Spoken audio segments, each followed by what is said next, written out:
Hello అందరికీ. ఇంట్లోనే పిల్లలకి ఈవినింగ్ టైం ఇలా గోధుమ పిండితో హెల్దీ స్నాక్స్ చేసి పెట్టండి. చాలా క్రిస్పీగా క్రంచీగా ఉంటాయండి. బయట తినే లేస్ కుర్కురీ వీటికంటే ఇది చాలా బాగుంటుందండి. పిల్లలు కూడా చాలా ఇష్టంగా తింటారు. ఇప్పుడు దీన్ని ప్రిపేర్ చేయడం కోసం ఒక బౌల్ తీసుకొని అందులోకి ఒక కప్పు గోధుమ పిండి, అలాగే ఒక స్పూన్ కారం పొడి, ఒక స్పూన్ ఉప్పు వేసేసి 2 టేబుల్ స్పూన్ల ఆయిల్ వేసుకొని కొద్దిగా వాటర్ వేసుకొని చపాతీ పిండిలాగా కలుపుకొని అయితే పక్కన పెట్టుకోవాలి. ఒక అరగంట సేపు. అరగంట అయిన తర్వాత ఇంకోసారి అంత బాగా నాదుకుని ముద్దలాగా చేసి అయితే పక్కన పెట్టుకొని ఇప్పుడు చపాతీలాగా అయితే తిక్కుకోవాలి.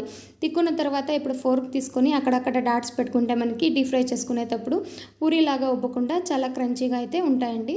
అందుకనేసి ఇలా డాట్స్ అయితే పెట్టుకోవాలి. ఇప్పుడు ఒక నైఫ్ తీసుకొని ఇలా చిన్నగా అయితే కట్ చేసుకోవాలి. కట్ చేసుకున్న తర్వాత డీప్ ఫ్రైకి సరిపడా ఆయిల్ వేసేసుకొని వీటిని డీప్ ఫ్రై చేసుకుంటే మనకి హెల్దీ స్నాక్ రెసిపీ రెడీ అండి.